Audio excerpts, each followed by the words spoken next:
कहते कहां लिखा है? तुम कितने पढ़े हो, क्या पढ़े हो?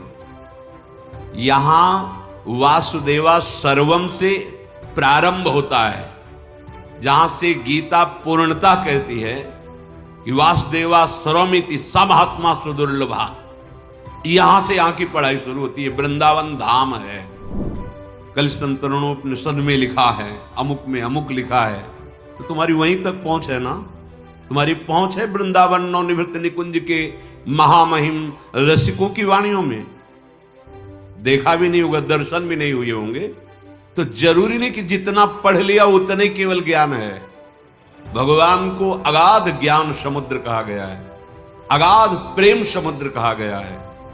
हमें वो शब्द कान में नहीं डालने हैं जो राधा नाम की महिमा को नहीं जानते हैं, जो राधा नाम की अवहेलनात्मक वृत्ति से वर्णन करते हैं, जो राधा किशोरी को नहीं जानते हैं, जो राधा चरण रेणु वृंदावन की रजरानी का परिचय जिनको नहीं है। हमारे आराध्य देव युगल सरकार, युगल को दुलार करने की पद्धति राधा चरण प्रधान स्वामिनी जी के इशारे से युगल सरकार की सेवा में तन्मय, प्रिया जी की रुचि में रुचि मिला करके लाडले लाल बलिहार रहते हैं। ये रहस्य है, ये महल का अद्भुत प्रेम है।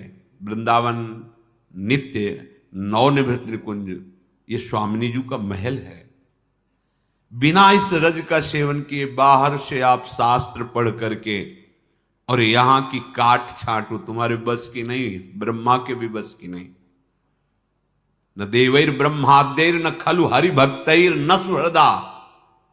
तुम क्या हो? इसलिए बुद्धि को इष्ट मिले और मन मिले, मिले भजन रस रीति, तहां निशंक होए मिलिए, तासों कीजे प्रीति। यदि प्रीति मार्ग में चल रहे हो, क्योंकि समस्त साधनाओं का फल अनुराग है, प्रेम, इसके बिना भगवत साक्षात्कार नहीं होता। मिले ही न रघुपति बिनु अनुरागा। अनुराग प्रेम ते प्रगट हुए में जाना, प्रेम।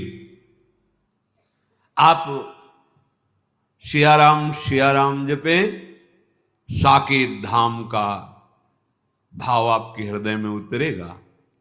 राजाधिराज महाराज अखिल ब्रह्मांडों के स्वामी गुण गंभीर मर्यादा पुरुषोत्तम भगवान श्री राम और प्राण प्रिय श्री जानकी जी, आप कृष्ण कृष्ण कृष्ण कृष्ण कृष्ण जपिए। आपके हृदय में भगवत दासत्व श्री कृष्ण चरणारविंद में प्रेम स्फुरित होगा। हर नाम का अपना प्रभाव है। गुरु प्रदत्त उपासना में रंग गुरु प्रदत्त नाम मंत्र से आता है। अब जो प्रणव का जप कर रहा है उससे पूछो राधा नाम की महिमा, वो कैसे वर्णन कर सकते हैं? क्योंकि वैदिक सिद्धांत से चल रहे हैं, वेदांत में वर्णन है, गीता जी में वर्णन है। अब यहां जिनके नूपुरों की झनकार से अनेक मंत्र प्रकट होते हैं, जिनके नूपुरों की झनकार में प्रणव सहित विशेष विशेष मंत्रों का प्रादुर्भाव हुआ, वो है राधा किशोरी। ये भगवान शिव कृपा कटाक्ष में वर्णन कर रहे हैं। राधा कृपा कटाक्ष में अनेक मंत्र नाद मंज नूपुरा स्खलत, जहां उनके नूपुरों की झनकार से स्फुरित हो रहे हैं अनेक मंत्र। हम अपनी उपासना को समझें। हमें वो शब्द कान में नहीं डालने हैं जो राधा नाम की महिमा को नहीं जानते हैं, जो राधा नाम की अवहेलनात्मक वृत्ति से वर्णन करते हैं, जो राधा किशोरी को नहीं जानते हैं, जो राधा चरण रेणु वृंदावन की रजरानी का परिचय जिनको नहीं है, परम धाम श्री वृंदावन के रसिकों का परिचय जिनको नहीं। हमें नहीं सुनना उनकी बात, नहीं तो फर्क पड़ जाएगा। तभी कहा है इष्ट मिले और मन मिले, मिले भजन रस रीति, तहां निशंक होए। अर्थात और जगह मिले तो शंका हो जाएगी, निशंक होकर के उनसे मिलो जो रस रीति में हैं, जो आराध्य देव की उपासना में है। हमारे ही आराध्य देव विविध नाम रूपों से विराजमान है। सबसे प्रार्थना है श्रवणेंद्रिय को सुरक्षित रखिए, कहीं ऐसे कोई विषैले शब्द न पहुंच जाए जो अनंत जन्मों में भटकते हुए हमें आज कृपा प्राप्त हुई है राधा राधा उच्चारण की, वो कहीं छूट न जाए। क्योंकि भ्रमात्मक स्थिति वाले जब बात बोलेंगे तो आपके अंदर भ्रम पैदा ही हो जाएगा। अगर चित्त का समाधान हुआ है तो कोई भी बोले संशय नहीं होगा, क्योंकि उस सब संशय निवृत्त वो खुद है। तो उसकी वाणी में वही निकलेगा जहां संशय की कोई गुंजाइश ही नहीं है। माना हमारे से दुष्चेष्टा होती है, मुझे कोई परवाह नहीं, ये बड़ी निष्ठा की बात है, बहुत समझने की बात है। देखो कल संतरणोपनिषद में लिखा है, अमुक में अमुक लिखा है, तो तुम्हारी वहीं तक पहुंच है ना। तुम्हारी पहुंच है वृंदावन नवनिवृत्त निकुंज के महामहिम रसिकों की वाणियों में। देखा भी नहीं होगा, दर्शन भी नहीं हुए होंगे, तो जरूरी नहीं कि जितना पढ़ लिया उतने केवल ज्ञान है। भगवान को अगाध ज्ञान समुद्र कहा गया है, अगाध प्रेम समुद्र कहा गया है।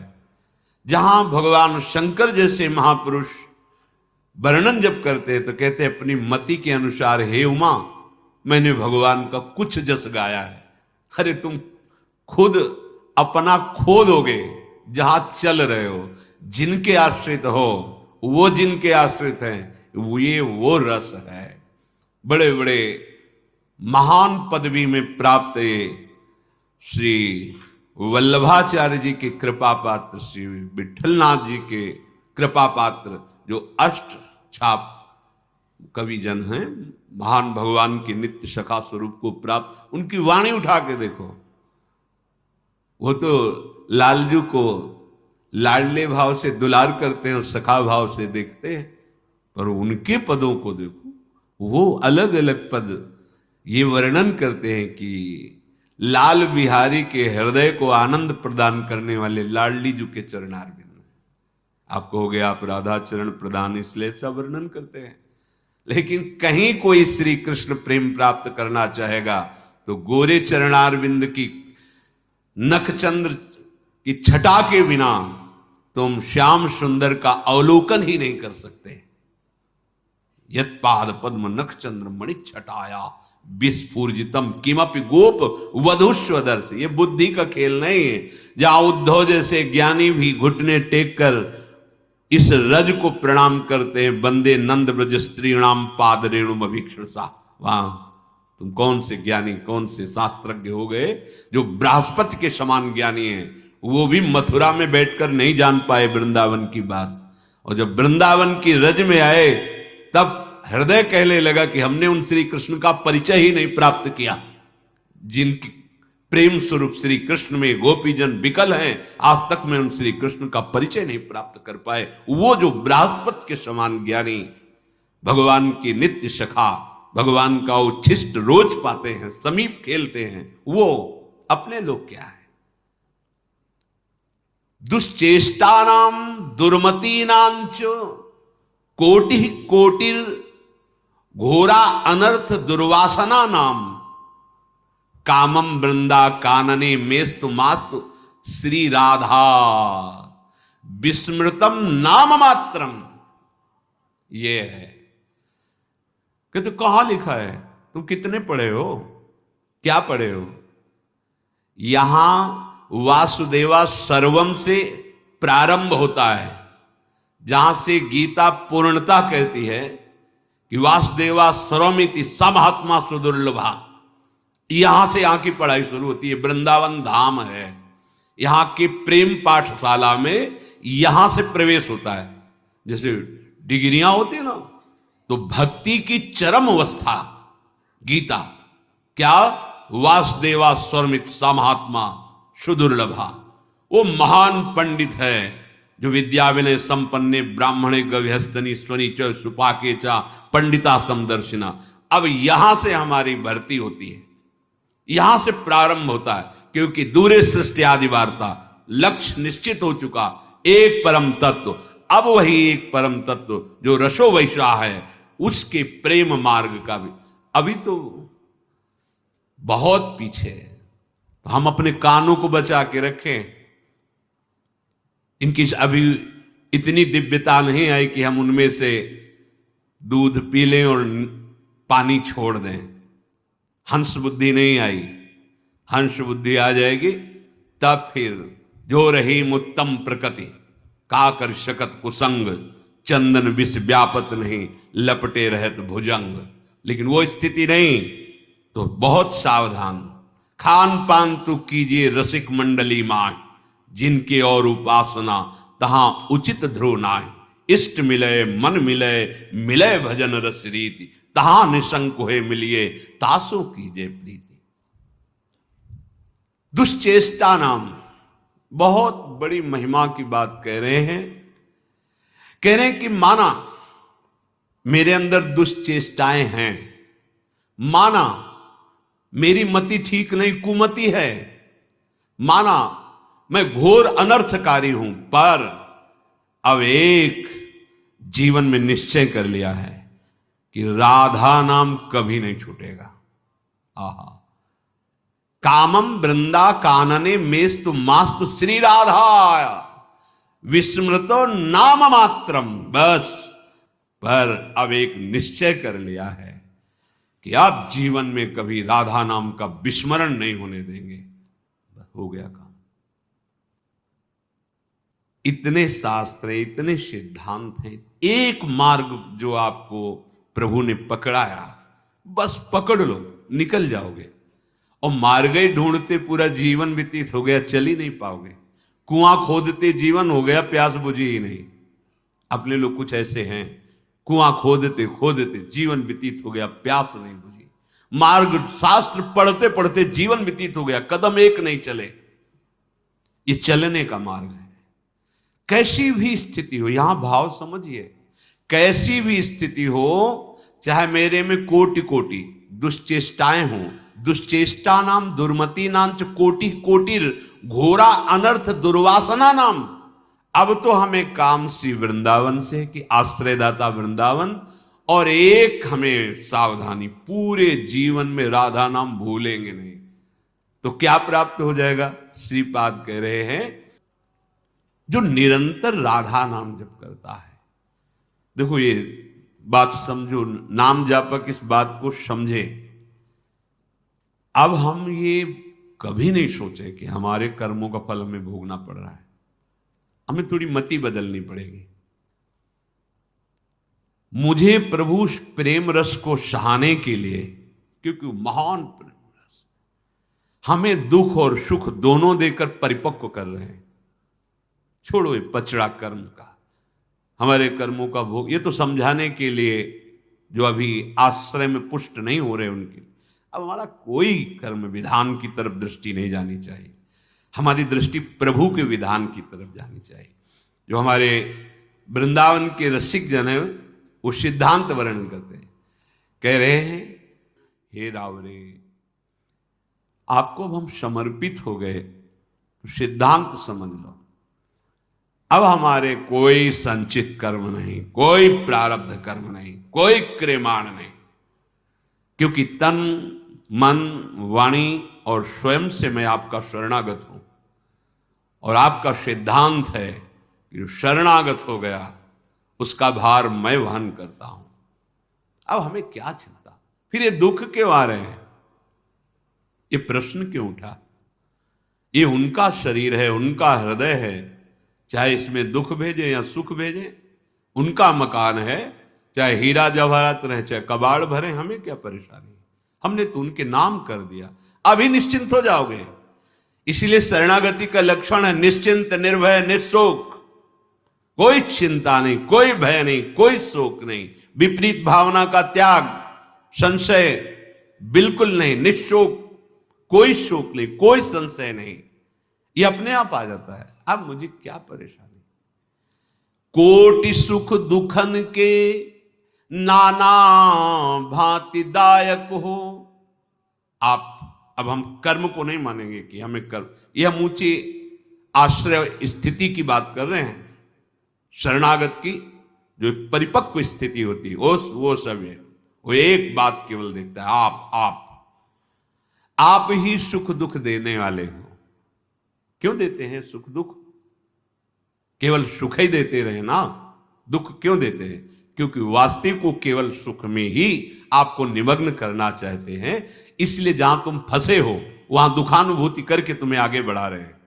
हम इसे कर्म विधान की तरफ देखेंगे तो शास्त्रीय सिद्धांत, और प्रेम विधान की तरफ देखेंगे तो आपका कृपा कटाक्ष। आप जो हमें दुख दे रहे हैं उसका कारण है हमारा राग, हमारी ममता। समर्पित तो कर दिया पर ममता ना,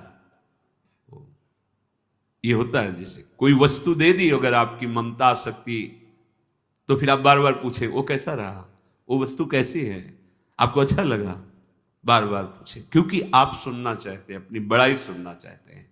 किस बात के शरणागत हुए? तन से, मन से, प्राणों से, वचन से, स्वयं से। कहां से हुए? सब कुछ तो अपना माने हुए हो। तो वो ऐसे हैं कि बलवान है ना, तो नामे तो कर दिया तुमने, पर अपनी आसक्ति ममता स्वयं बनाए हुए हो। अब वो दुख रूपी औषधि डालकर तुम्हें ममता आसक्ति रहित कर रहे हैं।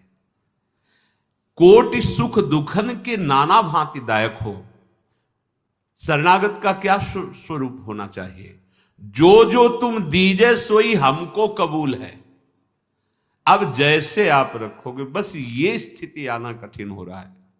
हम जैसे चाहें वैसे तुम चलो। कौन बोल रहा है? शरणागत। किससे? शरण से। क्या प्राप्त कर पाओगे? मनमानी आचरण से क्लेश प्राप्त कर पाओगे, अशांति प्राप्त कर पाओगे। शांति और परमानंद जो जो तुम दीजे सोई हमको कबूल है। जैसे हमें रखो वैसे हम। तुम देवो और हम चाहे कछु और, या में हो तो रसाभास मेरी यही बड़ी भूल है। जो पे चित आई या को दुख अब दीजिए जो, सो तो दुख हमें कोटि सुख समतुल है। ये बात समझनी है। यदि आपको आ रहा है कि इसे विपत्ति और दुख में डाला जाए, तो हमें करोड़ों सुख के समान वो विपत्ति और दुख है, क्योंकि उसमें भगवदानंद की अनुभूति होगी। उसमें हमारी आसक्ति ममता भस्म हो जाएगी। जो प्रभु के चरणों में जाने में हमें बाधा पहुंचाने वाली थी, ये दुख, ये विपत्ति, ये अपमान हमारे हृदय में आग पैदा करके उस आसक्ति ममता को भस्म कर देंगे पक्का। आप चाहो कि इसे दुख दे, हम चाहें सुख, तो मार्ग ही बदल गया। फिर हम शरणागत कैसे? भक्तों ने तो ऐसा मांगा कि अगर हम स्वर्ग सुख चाहें तो आप हमें नरक जरूर भेजना प्रभु, कभी मेरी आस पूरी मत करना। ये चाह आपके बिलक कैसे हो गई? ये ऊंची की बात। अभी तो नाम जप करो, जो चाह है वो उनसे मांगो, मना नहीं करते। कामना या निष्काम जैसे भी बने, पहले भजन करो। ये हम स्थिति कहते हैं जहां से निकुंज लीला में प्रवेश होता है।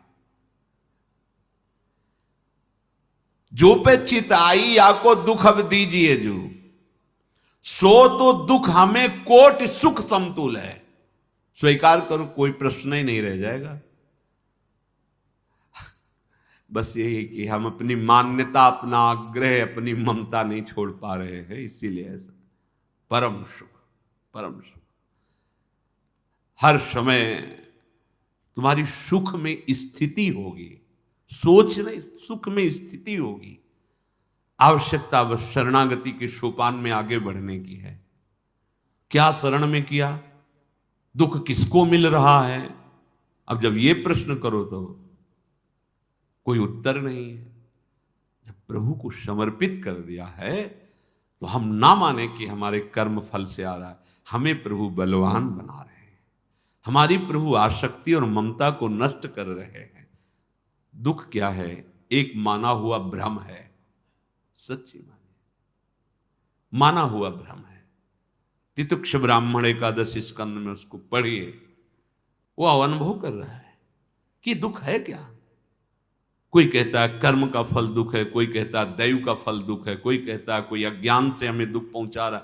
नहीं भाई, ये एक भ्रम है, माना हुआ मोह है, अज्ञान है। शुद्ध ज्ञान की स्थिति में आओ, कहीं कोई न दुख है न सुख है, परमानंद है, प्रसन्न आत्मा है, वो निरंतर महासुख में डूबा हुआ है। ये अध्यात्म है। ऐसी निचाई पर बैठे हो जहां आचरण ही पवित्र नहीं, तो बात ही कैसे समझ में आ जाएगी। कितना भारी समर्पण है कि जो अगर आपके चित्त में आ गया इसे दुख दे। क्यों दुख दे? क्योंकि वहां राग है तुम्हारा, जहां तुम्हें दुखानुभूति हो रही। राग ना हो तो दुख का अनुभव ही नहीं होगा। और अब हम छोड़ पा नहीं रहे, इसलिए प्रभु ने दुख रूपी औषधि दे के राग से मुक्त किया। कितने कृपालु हैं। अनंत जन्मों से राग रूपी रोग हमें बार बार क्लेश, शांति, दुख प्रदान कर रहा है। तो प्रभु जो दुख दे रहे हैं उससे वैराग्य उदय होगा, राग रहित होंगे। अंदर की बात समझ लीजिए, इसमें क्यों म्यों की जरूरत नहीं है। यही बात सार निर्धार महापुरुषों ने अनुभव करके यही निर्धार किया। यही सार बात है कि हे रावरे, हे युगल सरकार, यदि आपकी इच्छा नहीं जानी तो जानिबे पे धूर है। ता जानिबे, क्या जाना? जोई जोई प्यारो करे सोई मोहि भावे। यहां से प्रारंभ है रस समुद्र चतुरासी जी। अर्थात आपका प्रारंभ यहीं से है, हमारी उपासना का रसास्वादन। जोई जोई प्यारो करे सोई मोहि भावे। अब हमको अपनी परवाह नहीं रखनी। मेरे अंदर काम है, क्रोध है, लोभ है, मोह है, मद है, मत्सर है, पर पूरा मकान मालिक के नाम कर दिया। ये जो असद वृत्तियां हैं, ये बड़े बलवान, इनसे हम नहीं जीत पा रहे, तो बड़े बलवान के नामे कर दो, वो खाली करवा देंगे। बस सबसे बलवान प्रिया प्रीतम श्यामा श्याम के चरणारविंद, उनका नाम हम। अब देखो, आप संभालो, आप पक्का परम पद मिलेगा, चाहे कोई भी हो। प्रार्थना मान लो, सिद्धांत बहुत से अलग अलग शास्त्रों के वर्णन किए गए। ये प्रीति की रीति है, सिद्धांत ये प्रेम का है। कैसा भी हो, अलग लड़ेती रीझ के महल खवासी दे। सुग्रीव जी से पूछ रहे हैं कि विभीषण जी आया है, क्या सिद्धांत है? ओए प्रभु, मुझे तो ऐसा लगता है नीति यही कहती है कि दुश्मन का भाई है, रहस्य लेने आया होगा, इसको प्रताड़ित किया जाए, बांध दिया जाए, ऐसा। भगवान बहुत करुणा में मर्यादा पुरुषोत्तम है। बोले सखा नीति तुम नीक विचारी, पर तुम्हें प्रीति की बात नहीं बोलनी आई। तुम नीति की बात तो बढ़िया बोले, मम प्रण शरणागत भयहारी। अगर ये तुम्हारे अनुसार रहस्य लेने आए तो क्या रहस्य जानेगा हमारे बल का? जगमो सखा निशाचर जेते, लक्ष्मण हने निमिष मौतेते। और जो सभीत आवाज सरनाई तो रखियो ताई प्राण की। प्रीति की रीति रंगीलो ही जाने। सब नीतियां एक तरफ, उनका जो फल है प्रीति, ये प्रीति की रीति है जो रंगीलो ही जाने। केवल लालजू ही जानते हैं उसका निर्वाह करना, और तो जरा दोष देखेंगे धक्का मार के बाहर कर देंगे। ये ऐसे हैं कि ये दोष देखते ही नहीं, जरा सा अपनापन हो जाए सब निर्वाह कर लेते हैं। इनको छोड़ना आता ही नहीं हमारे प्रभु